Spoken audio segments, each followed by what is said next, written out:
grazie di essere venuti al nostro pubblico. Diciamo che oggi cominciamo il 2025 di attività all'Istituto Cervantes. Cominciamo perché proprio a gennaio abbiamo avuto un po' abbiamo ricominciato, abbiamo messo un po' in ordine tutte le cose dopo questo Natale. E cominciamo oggi 5 febbraio con la inaugurazione del corso di traduzione dell'Università Orientale, 14ª edizione, e niente di meno con Andrés Neumann, e il nostro professore Augusto Guarino, anche prorettore di internazionalizzazione all'Università Orientale, e Marco Tajano, responsabile di questo corso di traduzione, insieme al team del Cervantes, a chi do le grazie, do i ringraziamenti,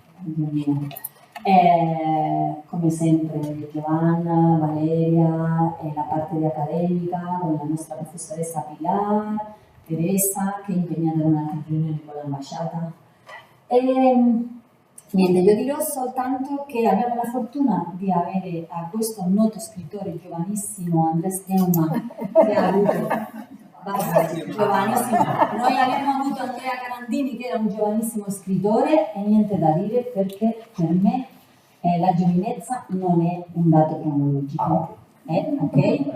Allora, bueno, Andrés paso al español, ¿verdad? Sí, sí. Bueno, él nace en Argentina, pero tiene un recorrido muy hispánico porque ha sido profesor de literatura latinoamericana en la Universidad de Granada, ¿cierto? Y bueno, ha sido vencedor de numerosos premios, Premio Ralde, Premio de la Crítica, García Lorca, y sus obras han sido traducidas a más de 25 idiomas. Tiene unas reflexiones muy interesantes sobre la traducción, que no voy a leer porque prefiero que quizás son el pie para un diálogo posterior con vosotros, con las estudiantes y los estudiantes del curso de traducción, bueno, chicas este año. Casi como siempre. De verdad, que no puede ser, también debe haber chicos traductores. Bueno, y vamos a tener un diálogo precisamente sobre la traducción y espero que sea muy enriquecedor porque daremos paso también a la intervención del público. Así que, profesor Tajano, Andrés, profesor Guarino. Gracias Ana, gracias a nuestra maravillosa directora porque una vez más nos ha permitido conseguir a un autor de referencia como pasa cada año, un autor importante como Andrés Neumann. El año pasado empezamos el curso de traducción con Cristina Morales y lo terminamos con Clara Usón, con la que compartís la misma traductora, Silvia Sichert, además. Sí, Cristina es amiga. Sí, y hoy, este año, tenemos para empezar el curso a Andrés Neumann. La presencia de Andrés es también una vuelta, porque ya participó en el curso de la edición del 2016 y era la 5ª edición. Ahora ya estamos a 14 ediciones, piensa. Y es un privilegio que le hemos dado a Andrés porque ningún escritor, excepto Andrés y otro gran amigo del Oriental y del Cervantes, que es David Trueba, ningún escritor ha vuelto. Así que eres un escritor privilegiado en este sentido.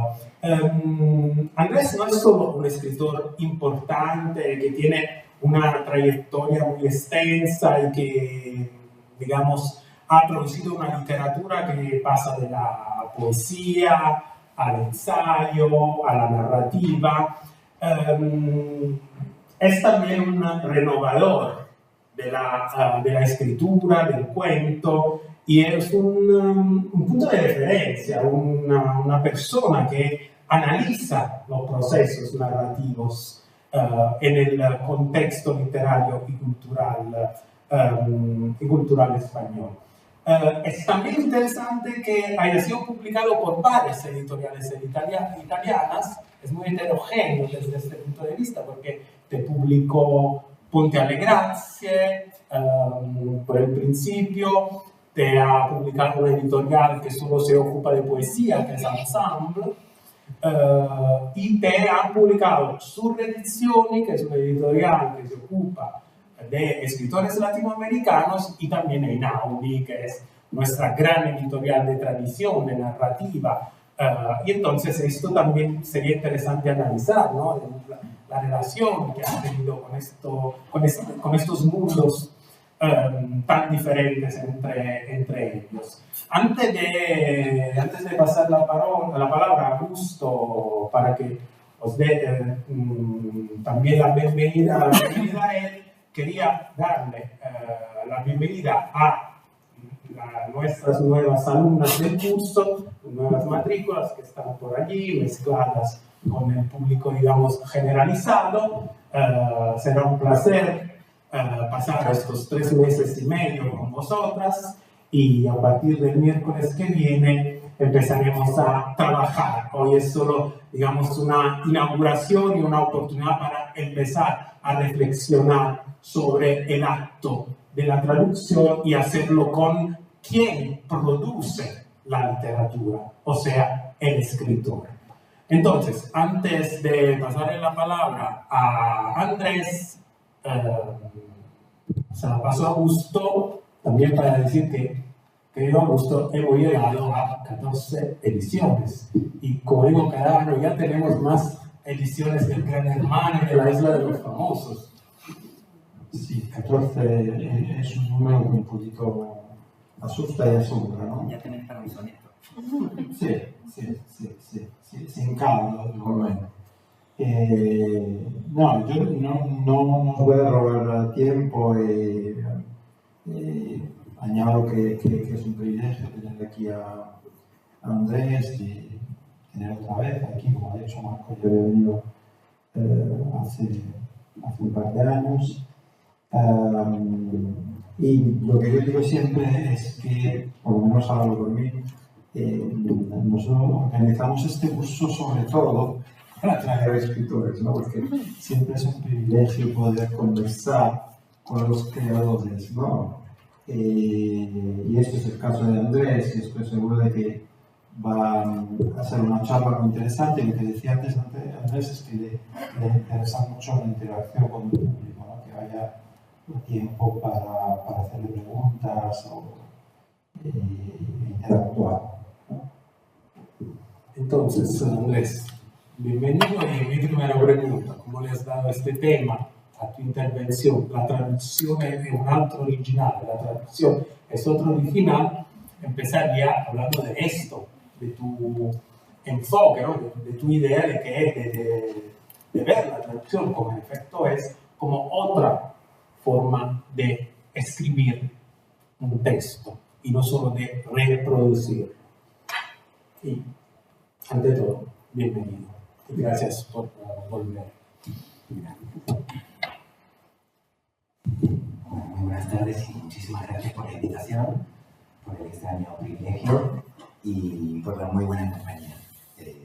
Me gusta mucho estar acompañado de colegas que sé que aman la literatura en general y la traducción en particular, y eso me hace sentir en familia. Y esta pequeña sala, la verdad es que me resulta sumamente íntima y acogedora. Es más alta que profunda, o casi, y esta manera que tiene de estar como protegida por los libros se me vuelve como una metáfora casi placentaria, como si estuviéramos dentro del vientre de la literatura misma, siendo protegidos por la madre literatura. Me gusta mucho esta sala, así que gracias por invitarme nuevamente. Creo que para abordar este tema, a que llegaremos, de que la traducción es otro original, la traducción es un altro original, habría que retroceder conceptualmente un poco hacia el principio, para cuestionar ciertos lugares comunes o ciertos conceptos que damos por sentados, por hechos. Estoy pensando que en inglés, por ejemplo, se dice take for granted. Y esta idea de lo granted, de lo que se le supone una garantía, etimológicamente el granted tendría que ver con lo que nos ofrece una garantía, de manera que apoyándonos en una idea anterior que supuestamente nos garantiza un sentido que conocemos, proseguimos en nuestro razonamiento respecto del tema. Por ejemplo, hablamos de política y damos por sentado que es política. Hablamos de traducción y estamos muy seguros de what we talk about when we talk about translation. Entonces, por decirlo con Raymond Carver, ¿no? ¿De qué hablamos cuando hablamos de traducción?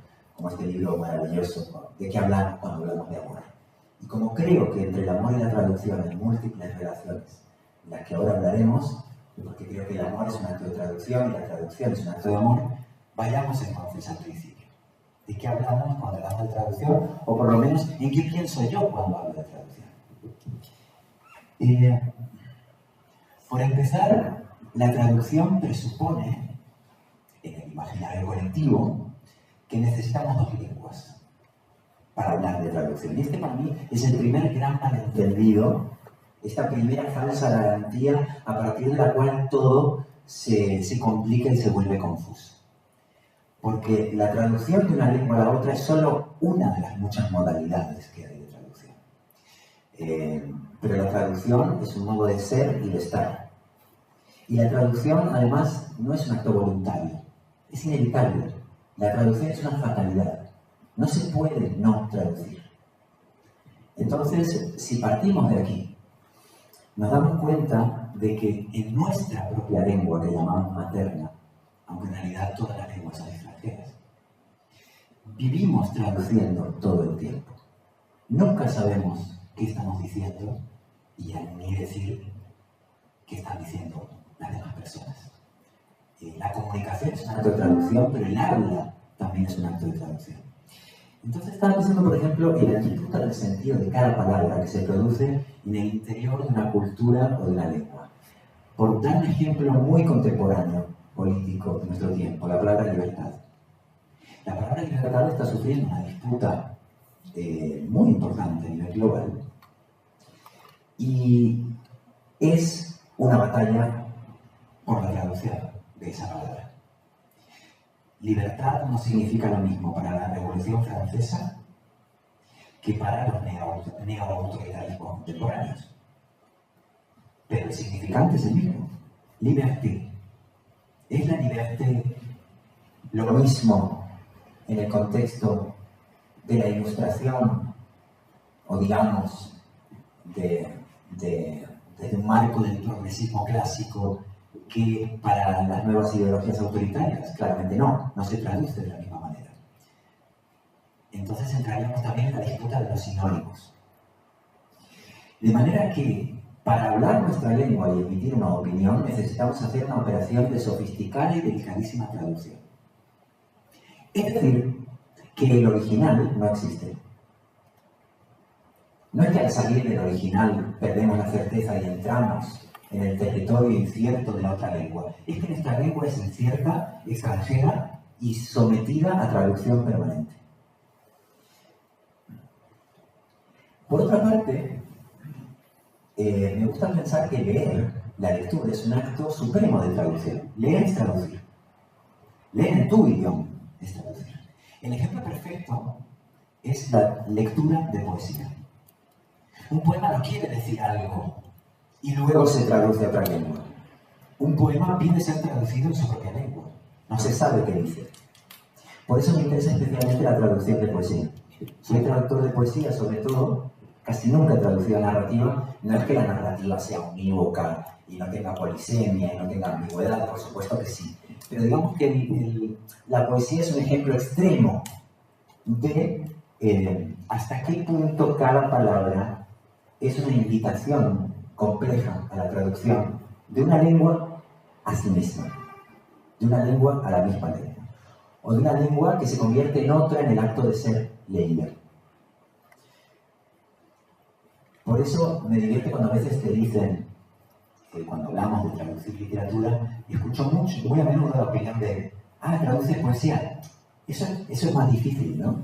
Te dicen, ¿no? Es más difícil traducir, yo qué sé, a Leopardi que a Natalia Ginsburg, ¿no? Y por poner dos ejemplos. Y yo digo que es todo lo contrario. Traducir poesía es más fácil. Si te gusta la poesía y estás acostumbrado a leerla y escribirla. ¿Por qué es más fácil? Porque se pierde el malentendido de que el original existe. Ya no se trabaja con ese prejuicio. No puede haber traducción literaria. No existe la traducción literaria de poesía. No se puede. Y como no se puede, nadie la busca. Y como nadie la busca, es una traducción pura. Pura en el sentido de que acepta la naturaleza ambigua y desesperadamente hermenéutica de cada palabra. Eso sería la desesperación hermenéutica. De manera que, en realidad, cuando leemos un poema en lengua original y hacemos un taller, un diálogo acerca de un poema muy breve, hay un poema extraordinario de Juan Ramón Jiménez, el gran poeta español, digamos, precursor de la generación del 27, que, aunque hoy nadie se acuerda, ganó el premio Nobel incluso. Tiene un poemita muy breve titulado Sky, Cielo, que pertenece a su libro Diario de un poeta recién casado. Es un libro que hoy en día no se lee mucho, se leyó mucho en su época, pero para quien no lo conozca, es de algún modo el antecedente de Poeta en Nueva York, de García Lorca. Sin este libro, Diario de un poeta recién casado, que narra el viaje a la luna de miel que Zenobia y Juan Ramón, es decir, la pareja de Zenobia, que era traductora, por cierto, y la gran intelectual, y Juan Ramón, hacen por Estados Unidos. Entonces, es un diario poético de descubrimiento de Estados Unidos en general y de Nueva York en particular. Es imposible un libro como Poeta en Nueva York de Lorca sin este libro publicado, digamos, 20 años antes de que Lorca viajara a Nueva York. Bien, en este libro hay un poema titulado Sky. Tiene 8 versos. Me encantaría que algún día hiciéramos, si me dais el imposible privilegio de regresar, que hiciéramos un taller sobre este poema. Solo sobre este poema que tiene 7 versos, u 8. Allí en ese poema, sumamente sencillo en términos léxicos, es imposible saber qué quieren decir las palabras más sencillas, empezando por la palabra cielo. Es un poema que habla del asombro de cómo, cuando pierdo la palabra cielo y adquiero la palabra sky, ya no sé qué significa tampoco la palabra cielo. Y se juega con los significados del cielo, un tanto paraíso, digamos, heaven, o paradise, sky, ceiling, etc., ¿no? Entonces, bueno, digamos que en ese poema se ve claramente cómo, cuando le da a salir ese poema a alguien de lengua materna en español, cree que lo entiende, y cuando empezamos a releerlo, pierde certezas hasta no entender absolutamente nada de un poema de léxico básico. Bueno, esto ocurre a un nivel más sutil, menos explícito, todo el tiempo, cuando hablamos. Por lo tanto, la idea de Lost in Translation es interesante, pero no solamente es conflictiva, sino, en cierto sentido, en mi opinión, equivocada. Porque al decir Lost in Translation, de nuevo, damos por sentado, por garantizado, que hay una esencia indisputable en el original que no puede cruzar la frontera hacia la otra lengua. Pero si lo pensamos más bien como un intercambio de fuerzas y de contextos, es más bien una especie de entropía o de sinergia. Siempre se pierden cosas y se ganan cosas, pero en el acto de comunicación mismo también. Entonces digamos que al traducir de una lengua a la otra, no ocurre nada que no ocurra en la comunicación cotidiana. Pierdo cosas, gano cosas. Unos sentidos se superponen o aplastan a otros, o se mezclan, o en el mejor de los casos, se suman, que es lo que ocurre en una buena traducción. A mí me gusta más la idea del Lost in Translation, y no del Lost in Translation. Entonces, para finalizar esta introducción, mi concepto de la traducción literaria, específicamente literaria, tiene que ver con la absoluta dignidad y autonomía, no independencia, pero sí autonomía de la traducción, del texto traducido, de la segunda lengua. para mí es una obra literaria en sí misma. Es una obra literaria, por supuesto, inspirada o basada en otras. Pero claro, eso no es nada nuevo tampoco. La literatura, yo que sé, del barroco o del renacimiento, siempre estaba basada en otras. O sea que ni siquiera esto es nuevo. ¿Cuántas obras son originales en el sentido de que no se basan en ninguna otra, no tienen referentes previos, no dialogan con ninguna tradición previa? ¿Podemos dar un ejemplo? Bueno, sí, quizás algún libro, no sé, el Ulises de Joyce. Podemos pensar en unas pocas obras que no parecen tener un antecedente claro directo, pero convengamos en que la inmensa mayoría de la historia de la literatura se basa en otros libros, explícita o implícitamente. De manera que, de nuevo, una traducción literaria no se ve en una situación específica por ser una traducción. Entonces, yo personalmente, como lector de una traducción, pues también como traductor a ratos, como traductor esporádico, lo que le pido a una traducción es que sea una obra literaria en sí misma, con la misma belleza, la misma dignidad y la misma ambición literaria que cualquier libro en lengua original. Evidentemente, para llegar a ese objetivo, necesitas atravesar la selva del original. Necesitas escuchar el original, dialogar y negociar con el original, sino es que a veces entrar en conflicto con el original. Pero, al fin y al cabo, cuando escribimos en nuestra propia lengua, hacemos lo mismo con nuestro contexto cultural, familiar, etc. Hay una cuestión además que tiene que ver con el concepto de intención. Esto te lo preguntan mucho cuando te traduces, ¿no? Como autor que he tenido la suerte de que me traduzca de distintas lenguas, muy habitualmente la pregunta que te llega desde traductor o traductora, en este caso traductoras, es, y en mi caso en Italia, traductora, porque siempre he trabajado con traductoras, con una experiencia buenísima, por cierto, es ¿qué quisiste decir? Y esta pregunta para mí es terriblemente conflictiva, porque la pregunta de fondo de nuevo ¿es posible saber qué quisiste decir? Y sobre todo, ¿importa? ¿Importa qué quise decir o importa qué dice o qué parece decir el texto? Entonces siempre me preguntan qué quise decir para traducirme, pregunto, ¿y tú qué crees que dice el texto primero? ¿Qué te parece que dice? O sea, hablemos de igual a igual. Yo tengo una opinión sobre lo que creo que quise decir, pero en absoluto tengo el privilegio de la verdad. Pero no es una cuestión de cortesía o de modestia. Además, la modestia es me gusto. No lo digo por eso, lo digo con una convicción filosófica de que, por empezar, existe el inconsciente y existe el lapsus. Entonces yo pude querer decir A y haber dicho B o Z. Entonces trabajar con la intención del autor o de la autora supone que no hay inconsciente, supone que no hay malentendido, supone que no hay conflicto con mi propia lengua materna. Entonces me parece más interesante cuando traducimos un texto que autor y traductor dialoguen sobre qué creen que dice el original, pero no sobre qué quiso decir el autor o la autora. Otra cosa es la aclaración de contexto, por supuesto. A veces ocurre que tú te referías a algo que tiene que ver, yo qué sé, con tu madre, con tu barrio natal, con tu infancia, con información que la persona que traduce no necesariamente tiene. Pero eso ya no es lingüístico. Eso es de contexto. Lo contextual, efectivamente, muchas veces el autor o la autora tiene información privilegiada. Pero en lo lingüístico no. En lo lingüístico no. Y muchas veces, y esto lo sabe cualquier persona que ha traducido literatura, descubres errores del autor, incoherencia del autor. El autor muchas veces no sabe qué dijo, no tiene ni idea de lo que dijo. No entiende lo que dijo hasta que un traductor o traductora le dice, oye, ¿a qué quisiste decir? Fantasma en términos de, recuerdo obsesivo o fantasma en la tradición del terror, ¿no? Ghost.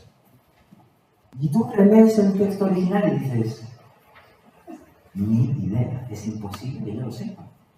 Dije fantasma, sí, pero no sé qué quería decir al decir fantasma. Y en algunas lenguas a lo mejor fantasma tiene más de 2 sentidos. De manera que la traducción te ayuda a entender qué demonios quisiste decir. Así que podríamos darle la vuelta al planteamiento, es decir, que un autor no sabe lo que quiso decir hasta que alguien lo traduce. ¿Es entonces un lost o un gained in translation? Depende del caso. Y finalmente hay una última cuestión que tiene que ver con la traducción interna de alguien cuando escribe. Eso lo dejamos para otro momento para poder seguir dialogando. Esto sería como una introducción al asunto. Sí.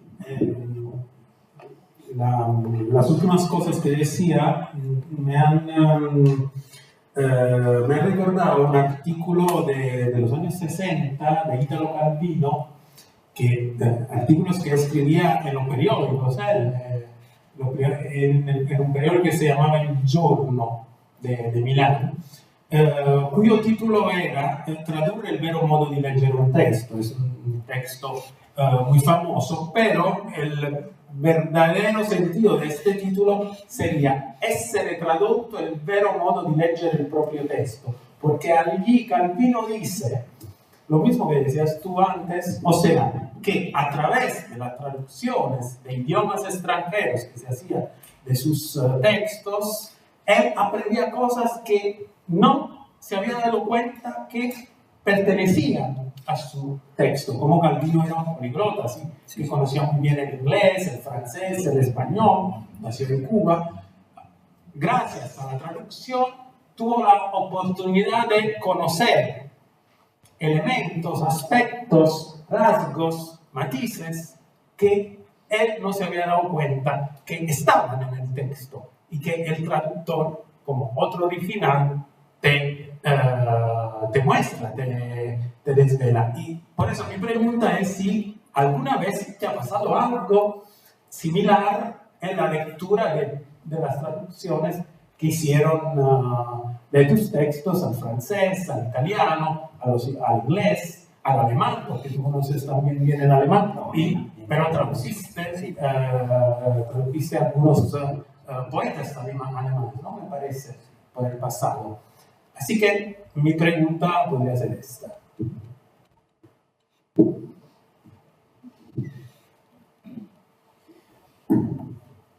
Sí, no, debo aclarar que mi alemán es malo, ¿eh? Lo que pasa es que traduje unos poemas que conocía bien porque era el Winterreise, el viaje de invierno, que es una música que siempre sonó en mi familia, así que yo me conocía esas canciones de memoria.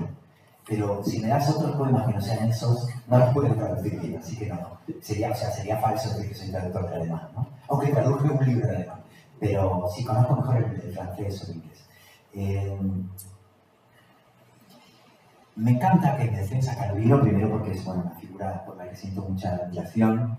Esa mezcla de rigor intelectual y sentido del humor me parece que es muy útil y muy importante.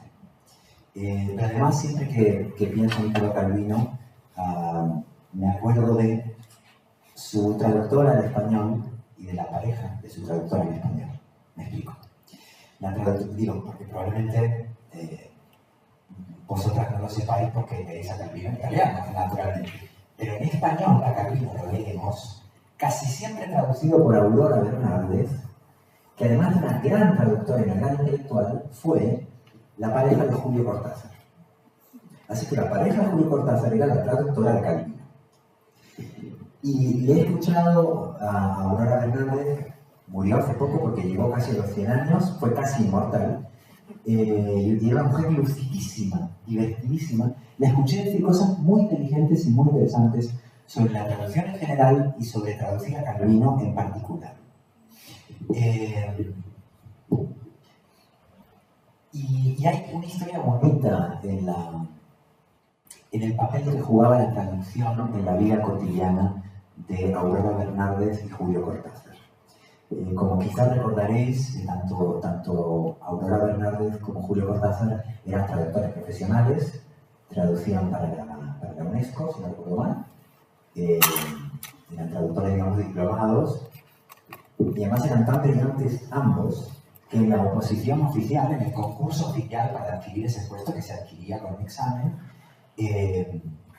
uno quedó el primero y la otra el segundo o viceversa. No me acuerdo quién quedó, pero como los dos primeros puestos de ese concurso fueron para Aurora Bernaldez y Julio Cortázar. Eran dos personas extremadamente dotadas para la traducción. Hasta el punto de que la famosa traducción de Edgar Allan Poe atribuida a Julio Cortázar es en realidad una traducción a cuatro manos entre Julio Cortázar y Lola Bernárdez. Y se da una circunstancia divertida también, que creo que metafóricamente ayuda a responder a tu pregunta, de que te devuelve a ti, a tu lengua materna, el contacto con la lengua extranjera. No sé si habéis visto vídeos de Julio Cortázar hablando alguna vez.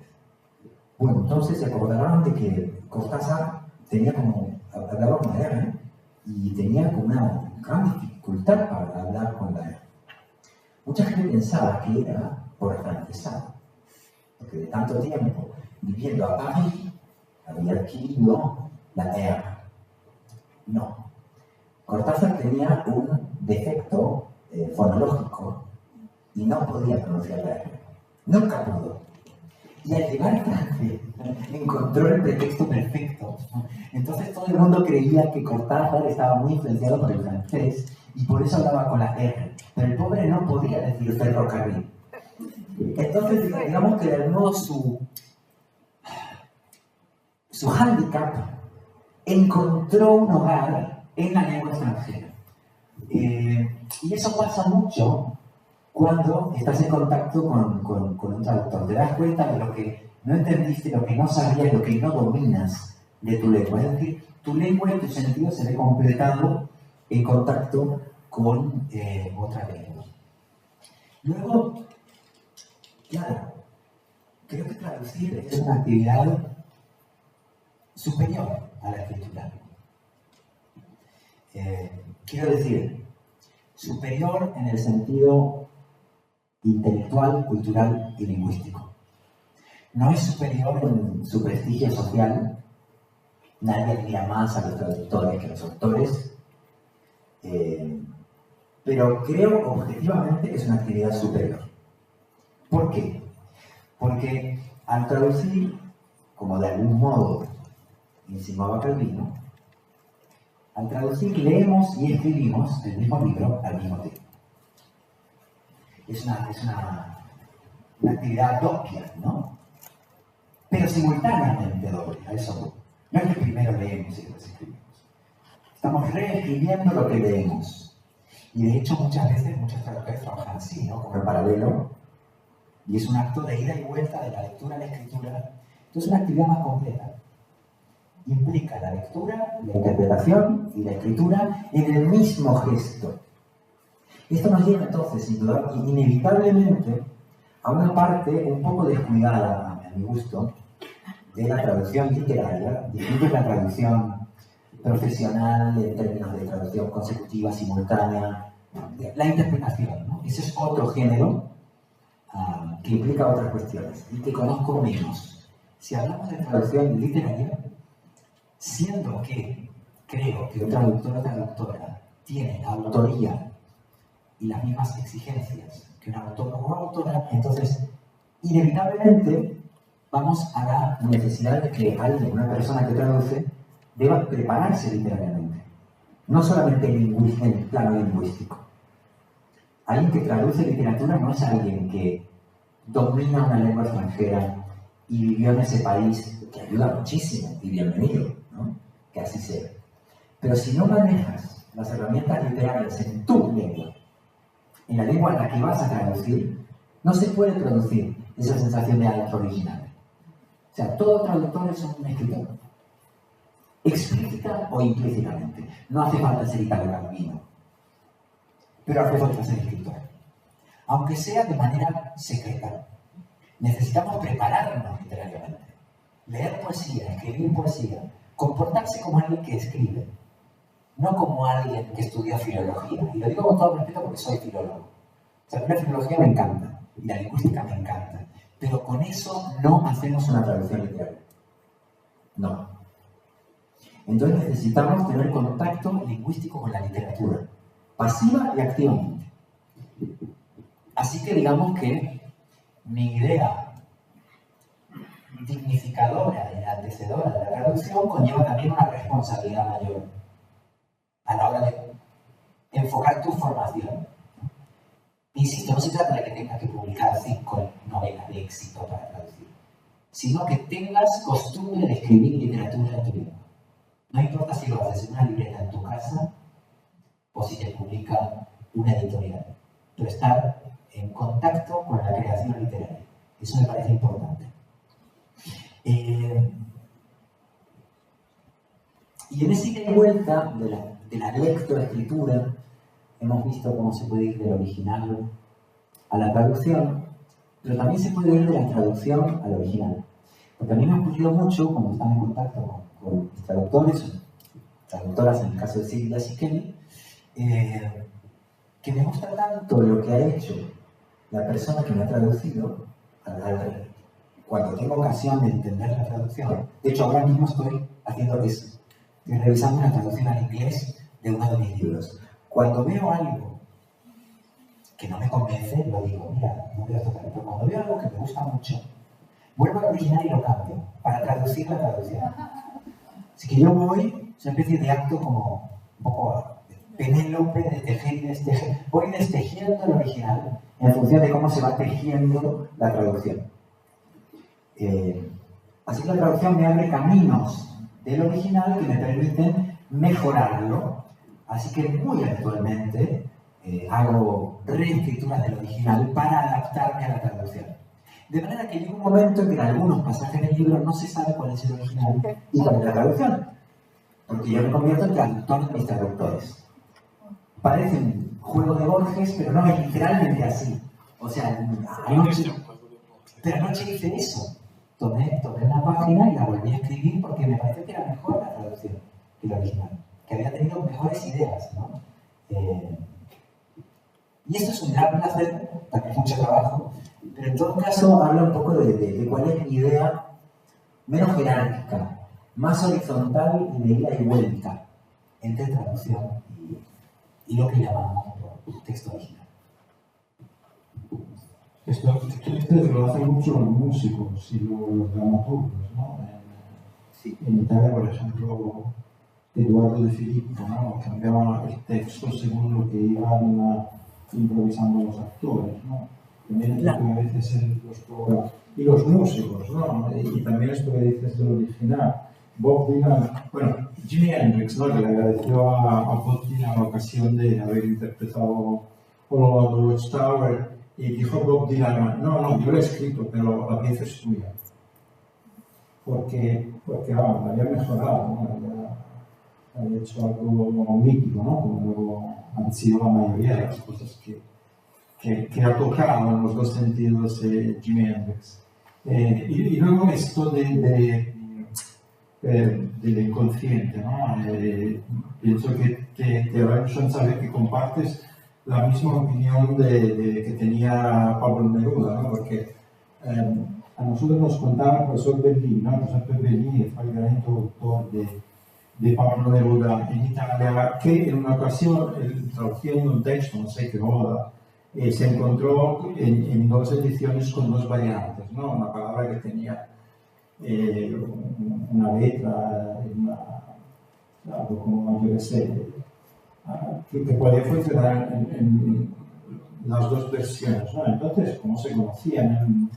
No sé si en una conversación personal o le escribió o no, y Neruda contestó, ahora no me acuerdo a usted. O sea, que le daba igual, ¿no? Entonces, evidentemente es algo que se va madurando en la escritura, ¿no? En la experiencia de la escritura, como es tu caso, ¿no? Esta cosa de que la escritura es algo que también se va haciendo, ¿no? Sí, tal cual. Creo que el ejemplo de la música es muy bueno porque se ve más claramente. Si tomamos como símil aproximado al músico intérprete como traductor y al compositor como autor, vemos que en algunos casos, en muchos, en el jazz casi siempre, pero en el rock pop con cierta frecuencia, le atribuimos la autoría de una canción a un cover memorable, ¿no? Por mantener la generación de los 60 a la que te referías, mucha gente cree que Twist and Shout es de los Beatles. Porque esa versión está buena y Twist and Shout no es de los Beatles. pero no importa, ya es de los Beatles. O sea, ¿alguien cree que te están llamando de los Beatles? ¿Sí? Oh, pues mira, qué bien. No, es un cover sí, exactamente, del primer álbum. Entonces, pienso en canciones de Ella Fitzgerald o Billie Holiday o tantas traductores musicales, podríamos decir, que tradujeron también el original, que lo tomamos como nuevo original. Una buena traducción es un nuevo original y una gran versión o un gran cover es una nueva autoría con respecto a esa canción. Hay una cuestión también que me gustaría comentar. Bueno, dos. ¿Qué pasa primero con autores o autoras que tengan más de una lengua literaria? Porque eso desafía el concepto de cuál es tu lengua materna y cuál es tu lengua extranjera. Desafía la jerarquía entre lenguas. No es mi caso, yo hablo varias lenguas, pero tengo muy claro cuál es mi lengua literaria, que es el español. Tengo otro conflicto del que ahora os hablaré, pero no tengo el conflicto de cuál es mi gramática de referencia. Pero hay otros casos en que realmente hay personas que no saben cuál es su lengua literaria. Porque tienen más de una o porque la cambiaron por el camino. Si es posible hacer esto, entonces tendríamos que replantear qué es una lengua original normalmente. Vayamos a ese caso. Vamos a ver como tres casos. El caso de gente con problemas para identificar su lengua literaria. Gente que tiene identificada su lengua literaria, pero tiene algún tipo de conflicto identitario con respecto a su lengua literaria. Y un tercer caso que tiene que ver con la complejidad dialectal. Tema que tanto en España como en Italia es importante. Bien. En el primer caso, que es como el más clásico, ¿no?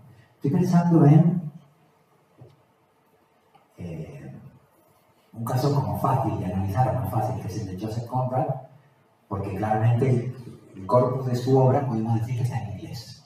Con lo cual, bueno, por más que él perteneciese al continente europeo, podríamos decir, y a Polonia o a donde queramos atribuirlo, lo leemos como autor en lengua inglesa. Pero si nos vamos al caso de Nabokov, tiene parte de su obra en ruso, sus primeros libros, luego sus grandes clásicos fueron escritos en inglés, en un inglés que solamente un extranjero podía escribir. Eso también es importante decirlo. Nabokov no escribía en inglés como podía haber escrito Faulkner. Es otro inglés, es un inglés extranjero. El famoso comienzo de Lolita tiene que ver con el asombro fonético Lolita y pensar en cómo se mueve la lengua al decir Lolita en inglés, porque en español no se pronuncia igual. La lengua no hace lo mismo al decir Lolita, pero al decir Lolita se sube esa escalera en el paladar de la que habla el primer párrafo de Lolita. Entonces es una novela en inglés perfectamente extranjera. Pero por si no fuera poca complicación, Nabokov regresa a sus libros en ruso, los retraduce en inglés y los cambia. Entonces uno se puede autotraducir, se puede autorretraducir. Y de eso se habla también poco, ¿no? De la autotraducción y de la autorretraducción. Y en ese proceso, ¿cuál es la lengua original? ¿Qué es un original en un caso de autorretraducción? Luego está el caso muy interesante de Samuel Beckett, que, como sabéis, era irlandés y su lengua primera era el inglés, pero una parte importante de su obra sucede en francés, empezando por el Branabudo, Tarabambudo y muchas obras fundamentales que se escriben en francés. El caso paradigmático que a mí me interesa mucho es el epistolario de Samuel Beckett. Porque el epistolario de Samuel Beckett, donde no hay obra escrita, son cartas íntimas, mejor dicho, no hay una obra literaria que pretende incorporarse al mercado editorial. Son cartas familiares, de amistad, de amor. Es decir, en teoría, son el reflejo de la intimidad sincera de una persona. Ese epistolario es bilingüe. la mitad de las cartas son en inglés y la mitad de las cartas son en francés. Y lo más bonito es pensar en cómo se traduce ese orden. Se traduce invirtiendo los hemisferios. Para traducir el epistolario de Samuel Beckett al francés, tienes que dejar la parte en francés intacta y traducir la otra del inglés al francés. Y cuando traduces el epistolario de Samuel Beckett al inglés, hay que dejar la mitad del inglés intacta y traducir del francés al inglés y la otra mitad. O sea, hay una mitad que permanece intacta y una mitad que cambia de lengua. Me parece una bellísima metáfora de cómo funcionan a veces algunos cerebros que también tienen hemisferios. Entonces, ese epistolario de Samuel Beckett funciona como el cerebro de una persona bilingüe. Y luego está el caso, dos casos más que quería mencionar. Uno anterior y otro contemporáneo. El contemporáneo es de una compañera mía de generación, que es Valeria Luiselli, una escritora que quizá conozcáis y que creo que está bien traducida al italiano. Valeria Luiselli es muy difícil saber de qué nacionalidad es Valeria Luiselli. Se educó en Sudáfrica, se identifica como mexicana, vive en Estados Unidos. Por eso. Y empezó, que es lo que nos importa, escribiendo en español, como en teoría le correspondía presuntamente a una escritora supuestamente mexicana, y sus últimos 1 o 2 libros los escribió en inglés. Cosa que sucede sobre todo en inglés con cierta frecuencia, por ser una lengua, digamos, de poder, ¿no? Entonces, es una lengua que absorbe, como antes hacía el francés, igual que antes cuando el francés era la langue de la culture, todo el mundo que podía se pasaba al francés. Cuando alguien es capaz lingüísticamente de hacerlo, existe la posibilidad, ¿no? Pero Valeria Luiselli no deja de hablar de México y de su memoria en español cuando escribe en inglés. Entonces se produce una especie de frontera, que es pensar una realidad que sucede en una lengua desde otra lengua. Es una traducción interna. Pienso en mi pasado en español, en inglés. Este recuerdo está siendo traducido en tiempo real. Y esto se puede pensar de nuevo, y volvemos al punto de partida. Puede parecer que genera un problema o una limitación. Desde una perspectiva clásica podríamos pensar qué difícil o imposible es que yo explique en inglés gringo mi infancia mexicana, yo qué sé, con acento chilango, ¿no? Sí, qué problemático o qué liberador, qué fácil, porque hay una distancia. A lo mejor solo sabiendo de mi lengua puedo nombrar ciertas cosas. Ya no existe el tabú, ya no existe el eufemismo, hay mecanismos de represión, digamos, que se liberan al cambiar de marco lingüístico. Y esto me lleva al caso, por ejemplo, de un escritor completamente olvidado, que tampoco es un escritor que como lector me fascine particularmente, pero sí me fascina su ejemplo, que es el de Héctor Bianchotti. Héctor Bianchotti, que era un escritor argentino que se afrancesó en serio, es decir, que empezó a escribir en francés, no como Cortázar, que nunca escribió en francés, más que artículos, pasó a escribir sus novelas en francés y pasó a formar parte de la Académie Française. Caso raro, ¿no? Que un hablante extranjero pase a formar parte de la Academia de la Lengua de un idioma es algo muy frecuente. O sea, no me puedo imaginar que en la Real Academia Española hubiese un francés, digamos. No es raro para la tradición argentina, y esto me encanta cómo de algún modo Francia absorbió una costumbre que era Argentina. Porque Argentina, por su pasado de inmigración y de mezcla de lenguas y de culturas, quizá no en esta época de Argentina, pero en otras épocas de la conformación de la identidad del país, en muchas familias se hablaban varias lenguas. Era muy habitual que tu abuela no hablase bien tu lengua.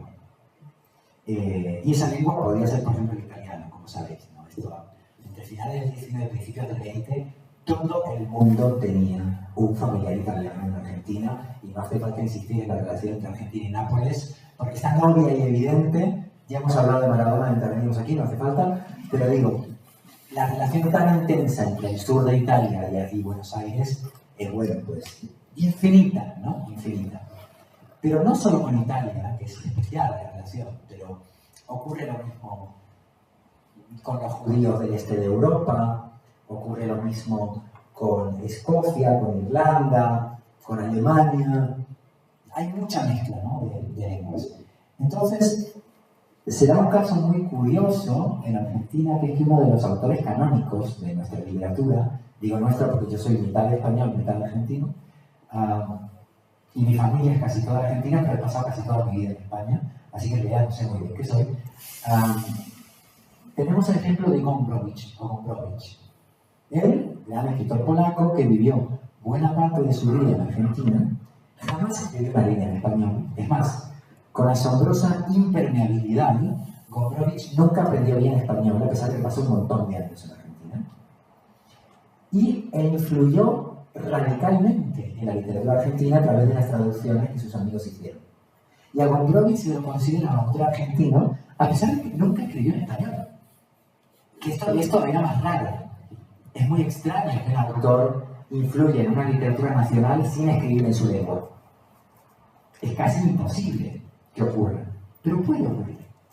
Y la pregunta es, ¿por qué no?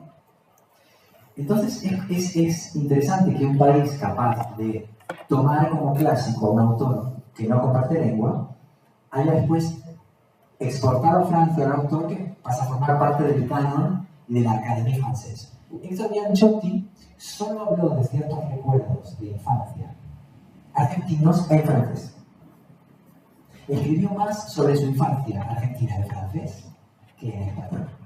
Luego la traducción no fue un problema, fue una solución para él. Y esto ocurre en muchos casos, y estoy seguro de que de algún modo es también el caso de Valeria Luiselli. Hay un último ejemplo que me interesa mucho mencionar, que es el de Alfredo Gambotena, poeta ecuatoriano, franco-ecuatoriano. Alfredo Gambotena, más o menos a los 19 o 20 años, se fue a vivir a Francia. Hasta entonces había vivido, creo que en Quito, en la capital de Ecuador. Toda su obra se escribió en francés. O sea, es un poeta ecuatoriano que nunca escribió en español. De manera que cuando murió, creo que antes de morir regresó a Ecuador, no estoy seguro. Y claro, era percibido en Ecuador como un poeta extranjero. Era muy interesante porque incluso su fisonomía era una fisonomía étnicamente muy identificable con Ecuador, pero se lo consideraba extranjero y hubo que traducirlo a español. Es muy bonita la idea de que te traduzcan a tu lengua materna. Y uno de los versos que siempre recuerdo de Alfredo Gambotena, que los franceses llaman Alfredo Gambotena, uno de los versos de Gambotena decía en francés originalmente: J'apprends la grammaire de ma pensée solitaire. Si lo queremos traducir, por la rima, j'apprends la grammaire de ma pensée solitaire. Cuando lo quiero traducir, aprendo la gramática de mi pensamiento solitario, deja de rimar.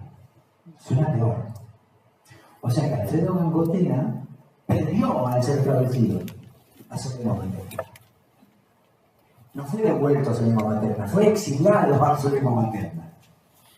Entonces, esa idea de que grammaire y solitaire riman en una lengua extranjera, me parece que ayuda a pensar en las metáforas y las posibilidades de la traducción. Y bueno, cuando queráis, si queréis podemos hablar después en algún momento de los actos de traducción entre España y Latinoamérica, que es otro tema como que me interesa mucho que mencionemos, sobre todo en institutos Cervantes, pero no sé si queréis comentar algo al respecto.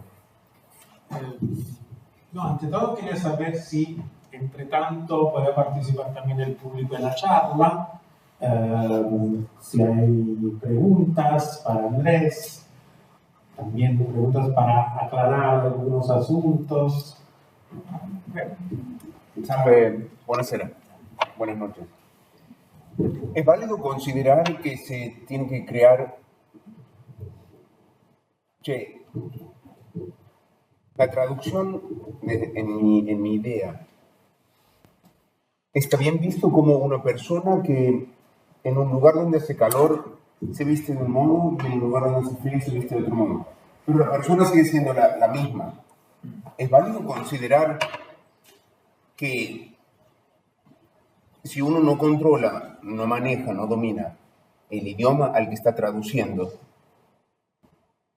válido saltarse el paso de la persona esta real que está para poder adaptarla a este nuevo abrigo de otra persona. Capaz que no he sido muy claro, ¿no?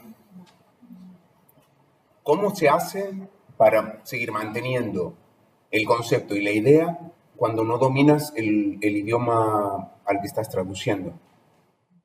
Bueno, yo creo que es muy difícil traducir si no dominas la lengua a la que estás traduciendo, ¿no?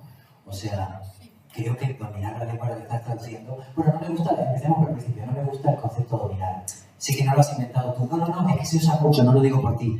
Lo digo porque es muy habitual leerlo en la crítica literaria, en la lingüística. Es una metáfora habitual, no lo digo en absoluto por ti. De hecho, cuando se elogia un estilo se suele decir, ¿qué dominio del lenguaje? ¿No? O sea, que es una palabra habitual. No me gusta el concepto de dominio, porque el lenguaje no se domina. Pero entiendo, digamos, como conocer bien, manejarlo bien, desenvolverse bien en una lengua, ¿no? Creo que sin eso es difícil traducirlo. Pero lo que yo decía es que no era suficiente, ¿no? No era suficiente. Pero me gusta la idea de fondo de tu comentario, de tu pregunta, porque es la idea de cómo ligar ese cuerpo, lo del frío, lo del calor, y lo de ligar el cuerpo es muy bonito, ¿no? Porque, claro, tú decías, y sigue siendo la misma persona, ¿no? ¿O no? Porque, claro, la idea de que la identidad es un ente desconectado de factores lingüísticos o políticos o emocionales, de género, lo que queramos, del vector importante que queramos tener en cuenta,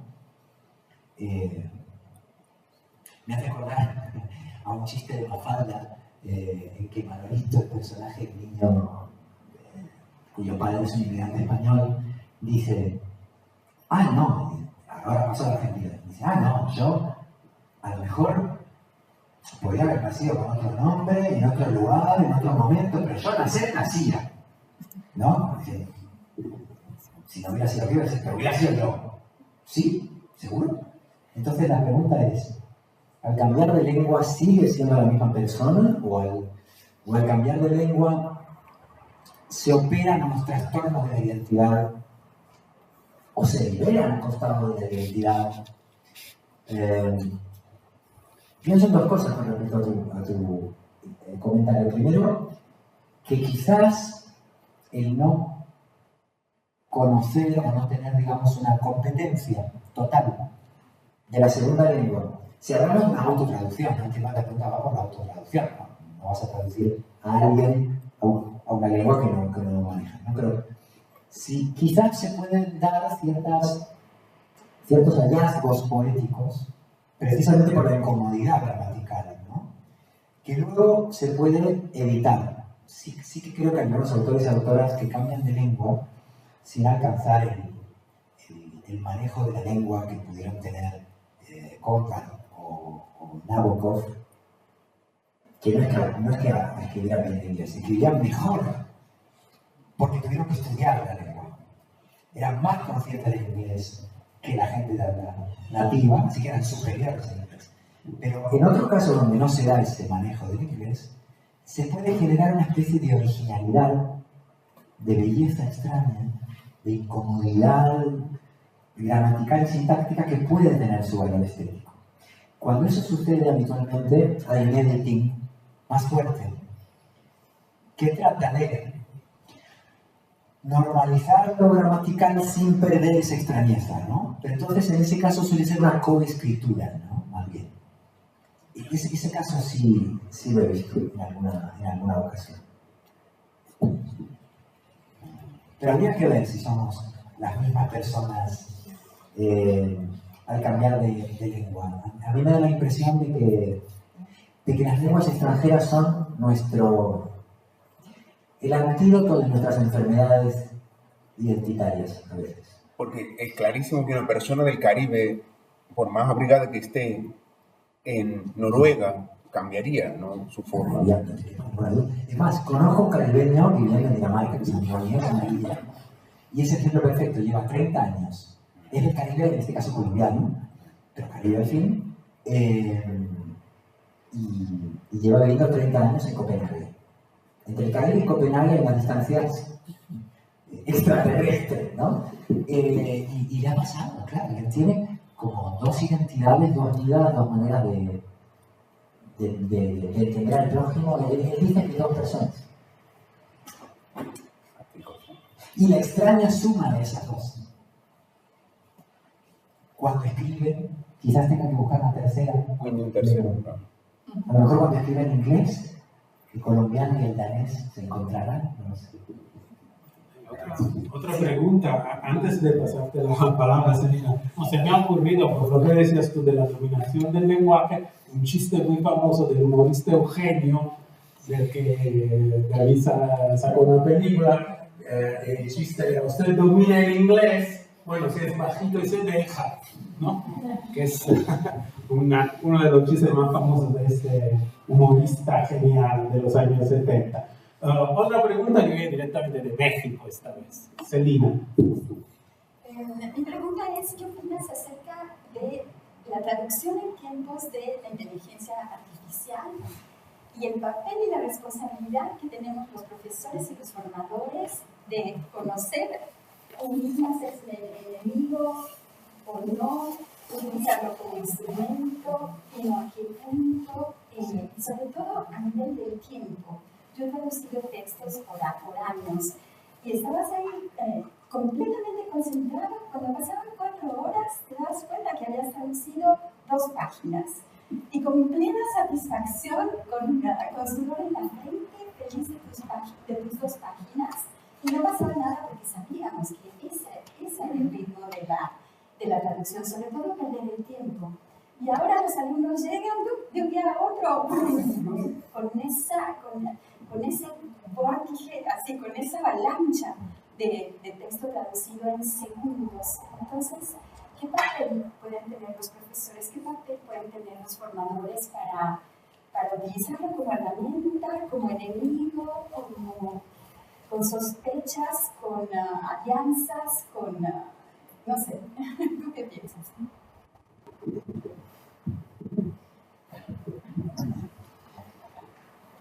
Siento que tu pregunta merecería un evento de 1 hora o de 1 semana. Entonces temo no dar la respuesta con la longitud y la complejidad que merece, porque es un tema extremadamente importante, ¿no? Entonces me da un poco de miedo contestarte, no porque no me interese la cuestión, sino porque hay cuestiones sobre las que no me gustaría decir 2 o 3 tópicos de manera veloz. Voy a tratar de no dejarte sin respuesta, pero soy consciente de que no voy a dar la respuesta que merece tu pregunta, ¿no? Ojalá tuviéramos el tiempo. Me parece súper oportuna e importante, ¿no? Y es muy bonito lo que has dicho del ritmo, de la lentitud esencial de la escritura y de la traducción, y de cómo eso queda, digamos, interferido, sería la palabra, por los motores traductores, ¿no? Me gustaría enfocarlo de 2 maneras. Primero, político-económico, y después puramente más lingüístico, de la escritura. Obviamente vamos a empezar por lo político-económico, ¿no? Porque es la base. Es el campo de juego donde se mueve lo demás. La idea de que la inteligencia artificial es una herramienta que nos va, digamos, a ayudar, que, digamos, va a mejorar nuestras condiciones de trabajo, es una falacia gigantesca, en mi opinión. Para mí, el resumen de qué está haciendo en este momento la IA con la lengua de los traductores y traductoras, te lo da el ejemplo siguiente, lo que está ocurriendo con los subtítulos. los subtítulos de las series y las películas ya se están traduciendo con IA regularmente, pero, y el pero, como siempre, lo más importante, pero esas traducciones producidas automáticamente, por supuesto, las tiene que revisar después alguien que es un traductor. Porque están muy mal esas traducciones. Y lo sé porque me han mostrado el resultado inicial y el editing de la persona que traduce bien. Solo que ahora le pagan menos, está tan peor, no figuran sus nombres. Y a mí me han contado amigos y amigas que a veces han tardado tanto en revisar ese desastre como en traducirla por su propia mano. Pero les pagan menos. O sea, no es que la IA ya traduce los subtítulos muy bien. Necesita una mano humana que pasa a ser subalterna en lo simbólico y en lo económico. Y hay un negocio estupendo, no para nosotros, no para nosotras, del que habría que plantear si queremos participar con alegría, felicidad y fe en el progreso o no. Este no es un negocio para nosotros, es un negocio de otras personas. No es una opinión sobre la tecnología, es una opinión sobre quién mueve la economía y, digamos, sobre los tecnopolios. Luego,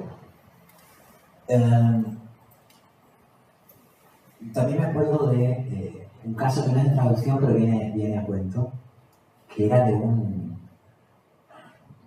una cadena de supermercados de Amazon, puede ser.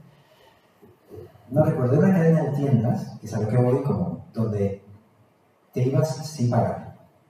Porque, o sea, no tenías que pasar por caja, no solamente no había una persona cobrándote, sino que tú podías llevarte los productos y salías directamente y detectaban, no sé si tu teléfono o lo que sea, y te pasaban el importe.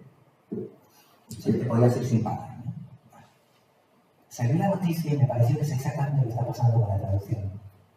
Salió la noticia de que esa tienda cerró. ¿Por qué enviarlo, obviamente?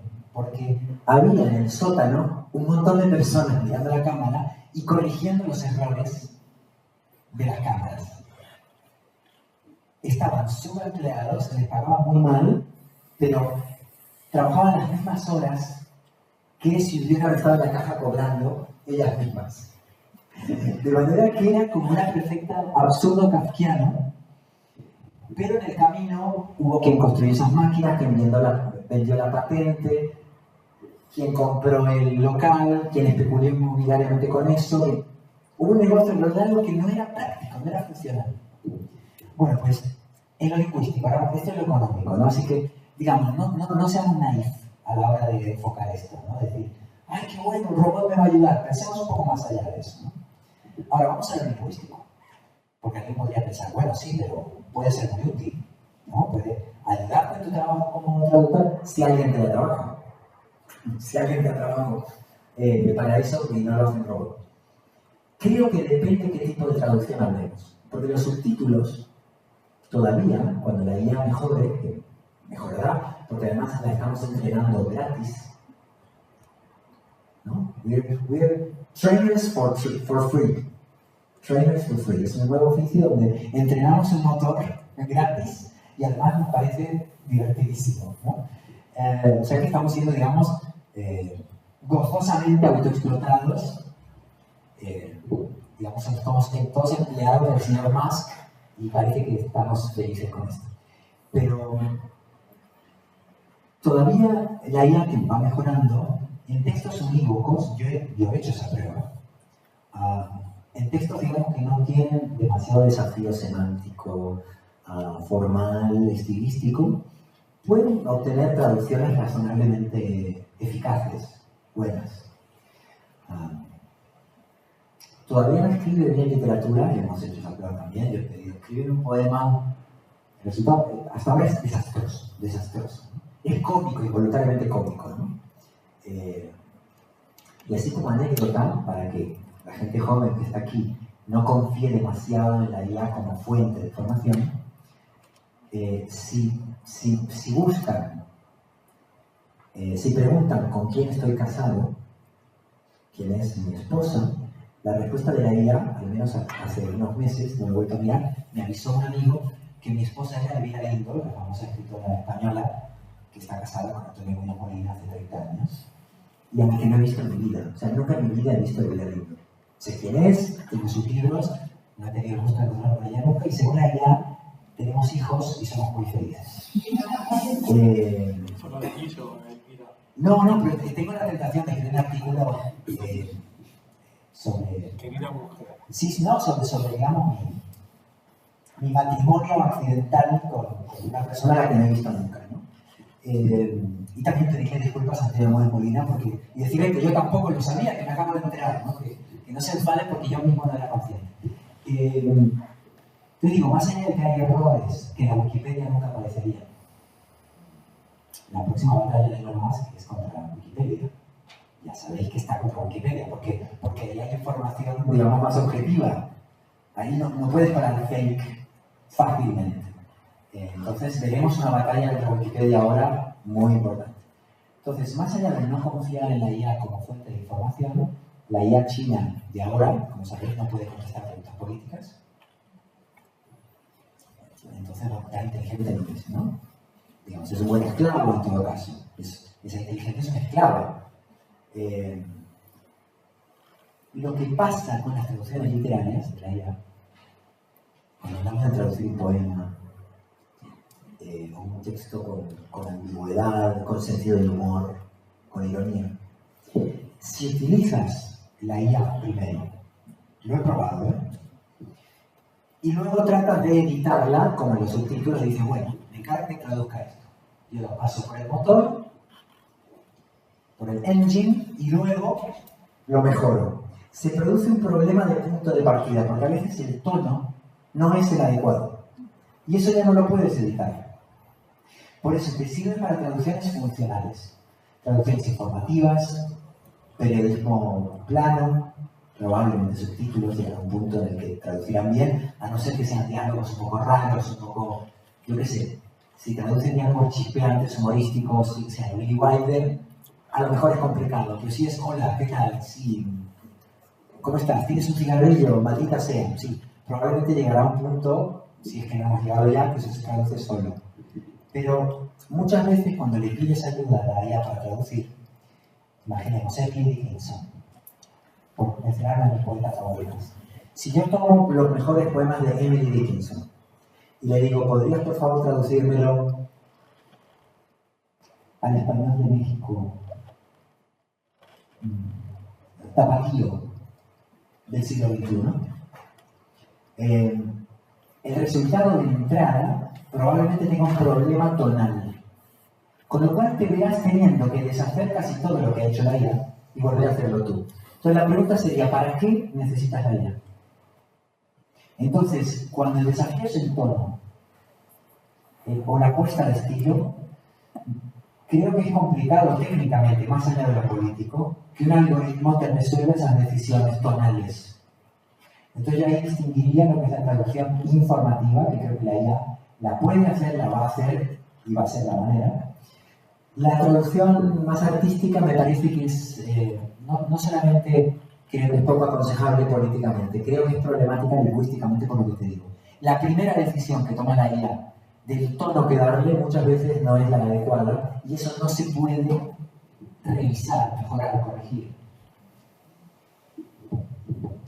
Además el intertexto no se puede traducir, ¿no? La relación que un texto literario establece con los demás textos, esto la inteligencia artificial no lo puede detectar, no lo entiende, no lo puede entender. Si tú estás nombrando, estás citando un fragmento de Borges disfrazado de alguna manera, ¿no? Eso la inteligencia artificial no lo puede entender en absoluto.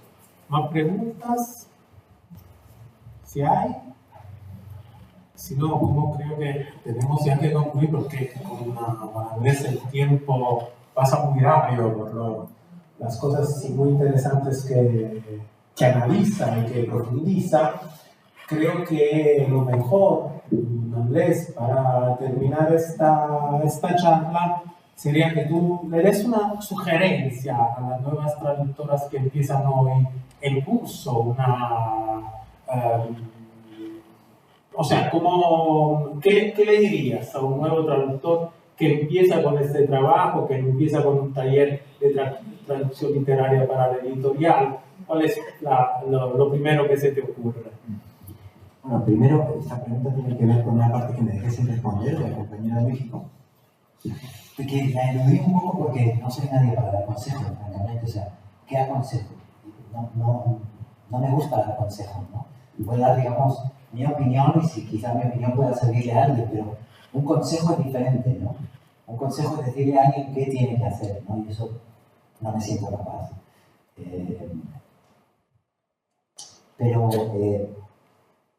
Preguntaba, bueno, ¿qué podemos hacer los docentes? No como consejos, sino como reflexión de algo que yo mismo haría. Creo que los talleres de traducción inmediata, del aquí y el ahora, son más útiles que nunca, ¿no? Es decir, de desarrollar la capacidad de... Aquí tienes un poema, tenemos una hora para tratar de traducirlo, ¿no? Aquí, ahora. Y aunque eso luego se combine con el uso de la IA, este es el asunto. Necesitas primero desarrollar una competencia traductora que no vas a desarrollar si usas todo el tiempo la IA. Pero ni siquiera vas a poder editar bien la IA si no te capacitas como traductora literaria. Entonces, una especie como de return to the basics sería como lápiz, papel, traducción de un poema aquí y ahora. Digo, poema, un párrafo, lo que sea, ¿no? El primer párrafo de la lista al italiano, lo que sea. Ahora, yo diría, no sé, de nuevo, no, el consejo me da vergüenza, ¿no? Pero... La invitación también, como somos mayores. ¿Cómo diría? A explorar la vida.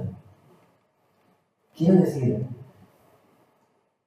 viajar, enamorarse, sufrir, y hacerlo todo eso lingüísticamente. Doy por sentado que las personas que están aquí les interesan las lenguas extranjeras, si no, no estaríais aquí. Entonces, la literatura, entonces deciros, bueno, estudiar bien español, bueno, solo faltaría que una persona que es traductora del español no le interese aprender bien el español, que eso es obvio, pero además de obvio, es muy insuficiente. Ahora, no es tan obvio pensar que, no sé, si no vives la vida intensamente y no tomas notas literarias mientras vives intensamente, yo qué sé, si no cuidas a alguien enfermo o no sufres por amor o lo que sea, y no lo pones por escrito en tu lengua, ¿qué vas a producir? Entonces diría eso, ¿no? Que no todos son, voy a hacer un tercer máster, ¿no? En la Pompeu Fabra, por mencionar máster en el que yo enseño. Me voy a anotar en el curso número 180 de idioma, eso está bien, es fantástico, pero la relación amorosa con la lengua se produce cuando reaccionamos lingüísticamente ante los conflictos de la vida. Entonces, no protegerse de los conflictos de la vida, ir exponerse frente a esos conflictos. Eso es algo que trato de hacer, ¿no? No es un consejo muy filológico, pero siento que es más necesario que la filología, disciplina que amo y a la que le he dedicado la mitad de mi vida. Bueno, yo diría que esta sugerencia, esta invitación a la vida, a tomar nota de la vida, merecería un aplauso ante todo.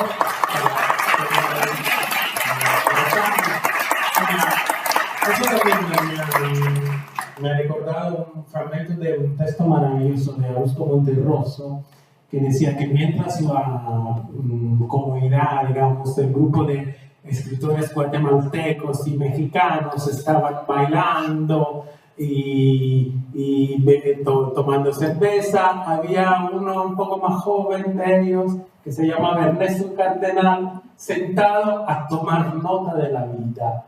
Y esa es una expresión maravillosa que te proporciona la idea de la curiosidad hacia la vida lingüística que efectivamente un joven intelectual tiene que tener. En efecto, mi sugerencia, que se une a la de Andrés, como tengo un poco de experiencia con la enseñanza y traducción literaria, es leer mucho, pero ante todo leer mucho en italiano. El gran gap que tiene este país, querido Andrés, es que se lee poco. Tenemos un porcentaje espantoso de lectura y además nuestros alumnos y nuestras alumnas que leen bastante en literaturas extranjeras, leen poco a los autores italianos. Y eso no te permite tener una lengua que te pueda dejarte expresar en una manera adecuada. Entonces, mi invitación es esta: leer más a los autores italianos. Y, digamos, para terminar, es una bonus track, se diría. ¿Tú tienes relaciones con escritores italianos contemporáneos? O solo porque hemos nombrado a Calvino, a Natalia Ginsburg, pero hay porque somos, digamos, un sistema, diría Benzoar, un sistema débil. La literatura italiana en el polisistema literario es un sistema débil, periférico, digamos. ¿Tú tienes relación con algún escritor italiano que podrías también sugerir o que estás leyendo, con el que has tenido unas relaciones en los últimos años? Yo asocio más la literatura italiana con ciertos clásicos que he leído con mucha admiración, tanto de poesía, Baretti, Buzzati. Siempre he leído con mucho amor a Leopardi. Conozco algo de la literatura contemporánea italiana, pero no tengo un gran conocimiento de la literatura italiana. Tienes razón. Esta es la señal que no llega, porque si no llega a intelectuales extranjeros, es una señal que nos da. He leído libros, no sé, de Zucco, he leído algunos libros, ¿no? Pero me considero poco conocedor, ¿no? Tienes razón. Y lo digo con un poco de vergüenza, ¿no?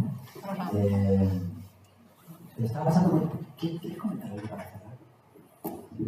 No, me preocupa mucho esto, estas ya se desconoce. Ha habido, como dicen los americanos, el Ferrante Fever, ¿no?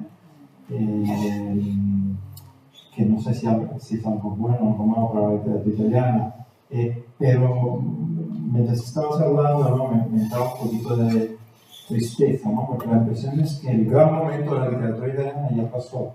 Y no me refiero a Dante Petrarca, me refiero a la época de Gabino Moravia, Sciascia, Dino Buzzati, y luego Natalia Ginsburg, Elsa Morante. La impresión es que el gran momento un poquito pasó. Problema político. Es un sentimiento muy francés ese también. Sí que está pasando, Papini.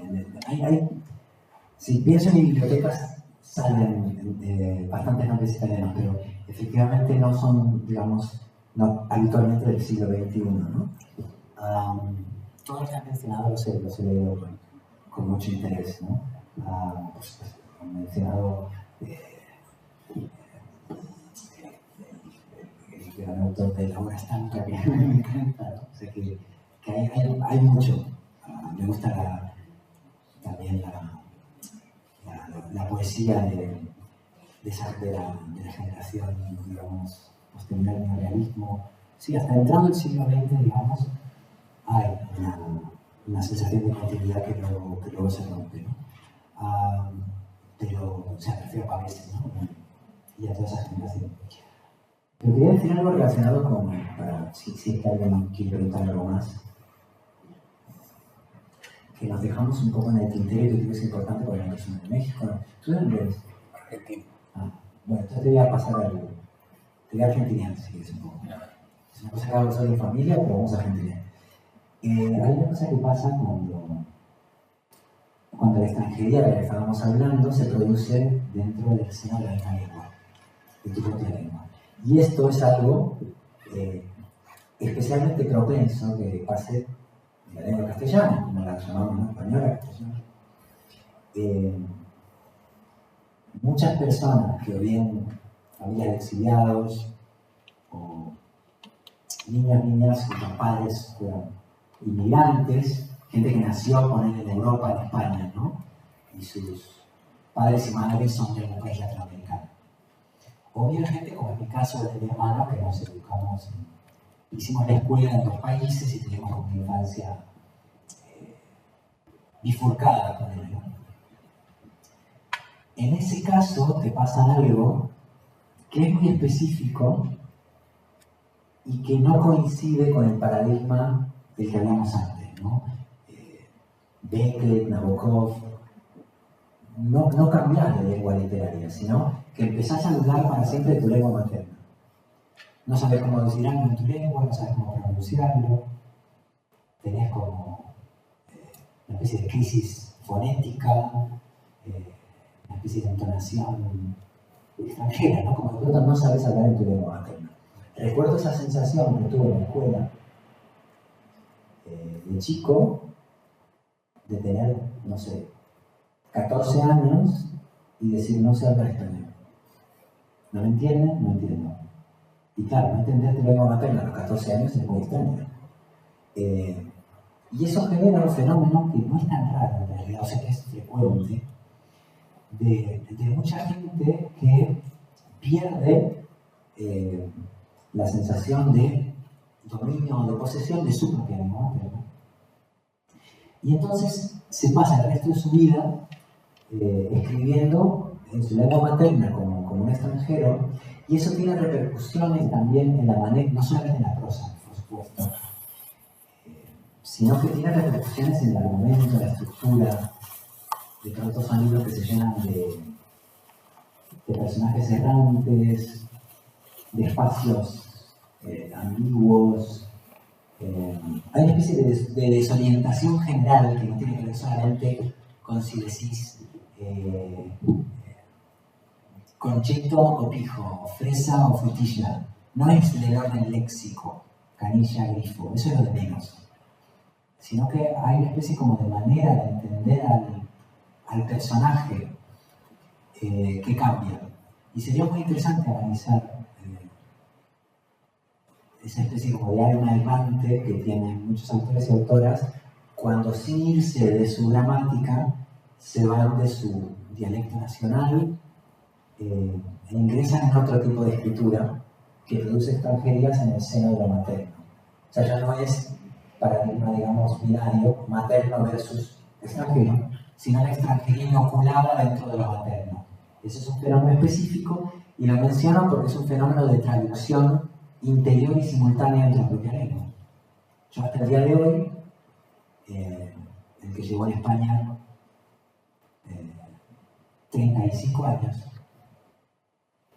tengo un hijo español, su mamá es española, he pasado la mayoría de mi vida en España, pero toda mi familia es argentina.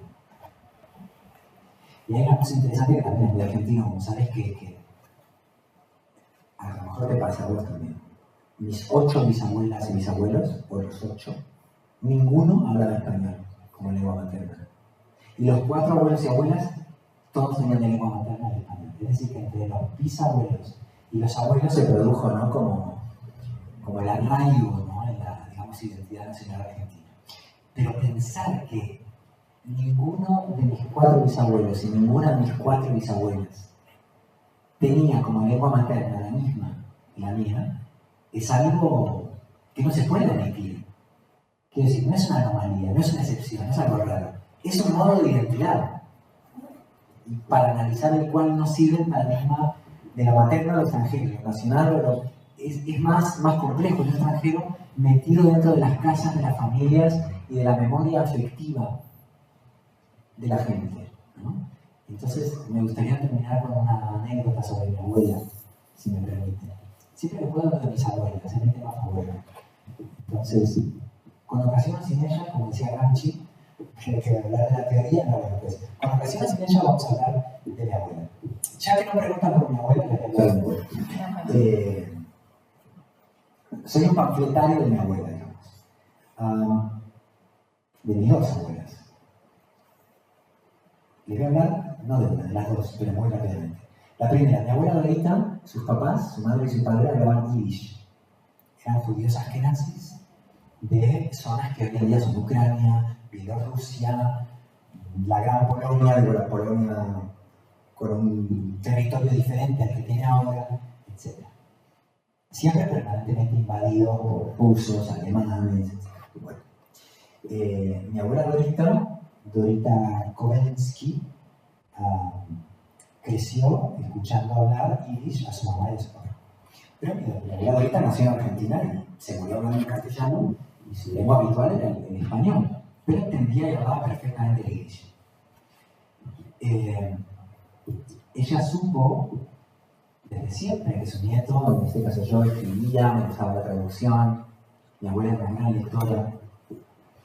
Y al final de su vida, después de los 90 años, un día encuentro en su biblioteca, como si esto fuera acá, en el último estante, unos libritos de Isaac Peretz, narrador judío en yiddish, con traducción Dora Kovensky.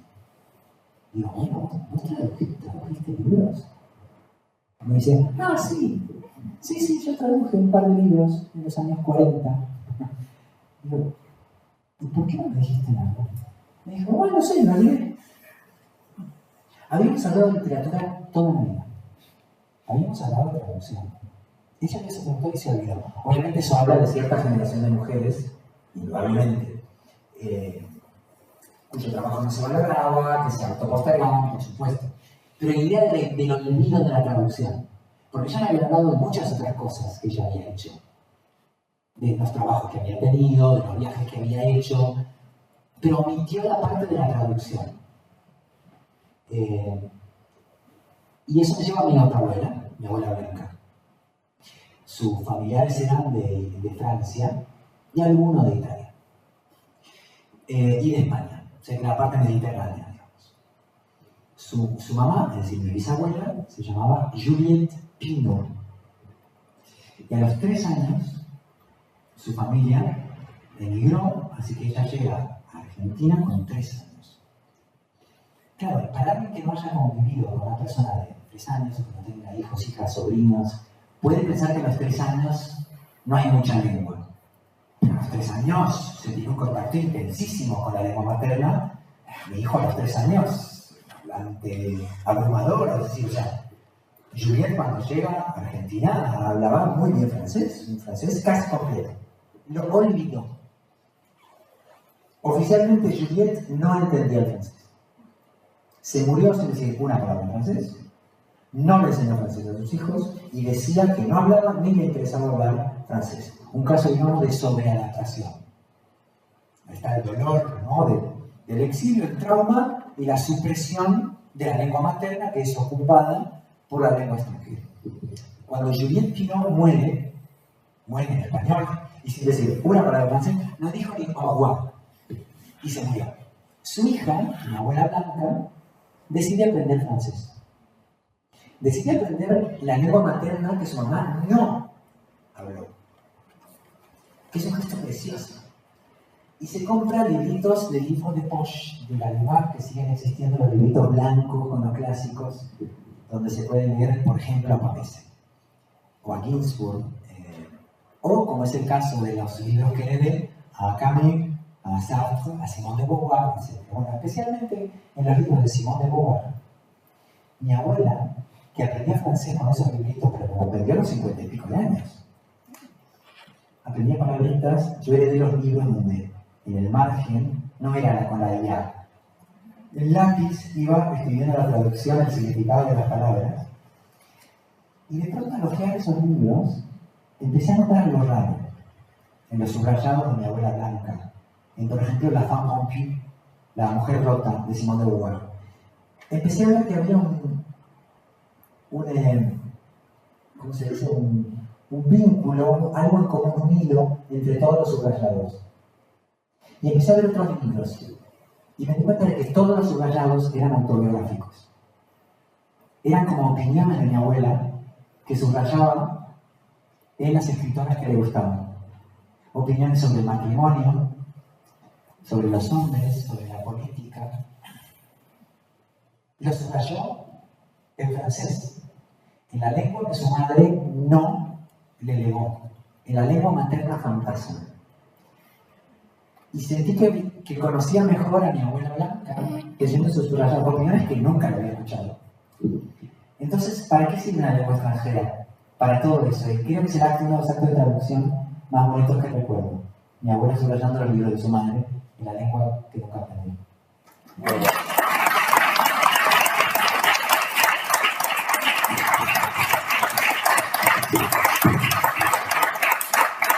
Direi proprio che Andrea si è meritato il terzo invito nei prossimi anni, sicuramente. Ha sido un placer. Ayer sobre el poema de Juan Ramón Jiménez. Eso ya lo tenemos preparado.